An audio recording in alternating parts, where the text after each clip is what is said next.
Okay guys, so it is easier to get to from the top. There it is right there. And there's the alternator back there. So it goes around, excuse me, it goes around the alternator and it comes forward. Let me get this other light. It comes forward. I don't know if you can see it right down through there. Goes through there and it comes, where did it go? It goes to the tensioner. This is the tensioner right here. And there's the pulley for the tensioner right down there. You guys see that?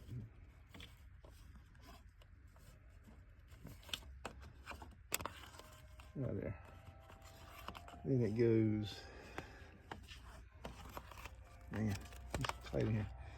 Then it goes under the, around the tensioner, under it to the crankshaft pulley.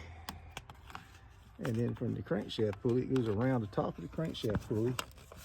And then it comes, if you can see there,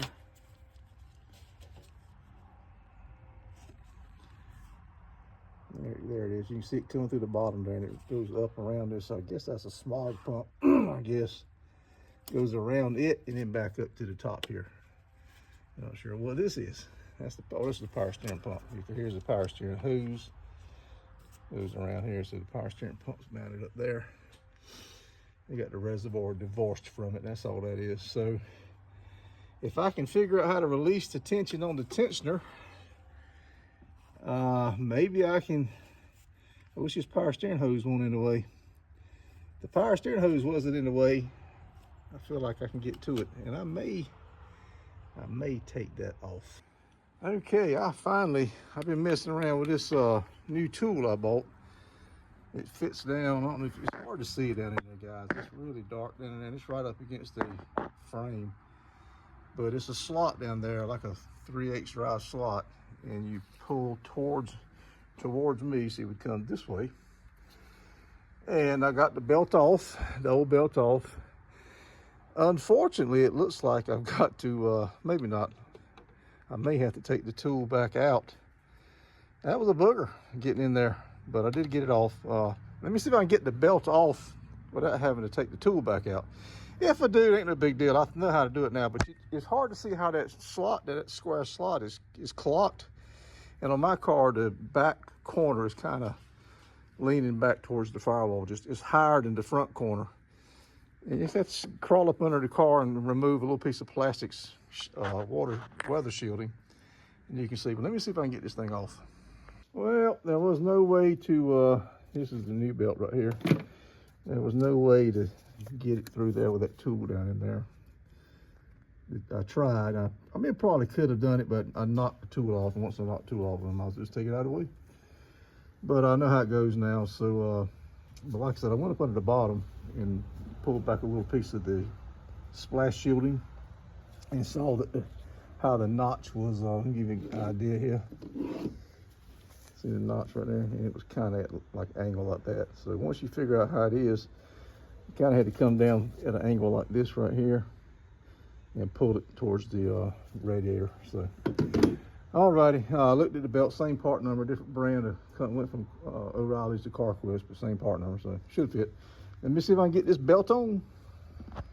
Okay, guys, on this car here, I've got the tool inserted into the slot, the little square, what you call it. And it's lined up right here with this hump on this overflow bottle. So that's where I had to put mine in. You pull it that way to release the tension.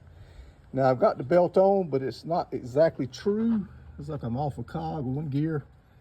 I don't know what you call it, one little tooth, not a tooth, it's a groove on the alternator. I think the rest of them are good, but I'm gonna loosen the tension up on it a little bit, see if I can reach down there and pull that. It looks like it's rubbing on the alternator. We don't want that. All right, folks, it's on there. Yes, the engine's running, seems to be okay.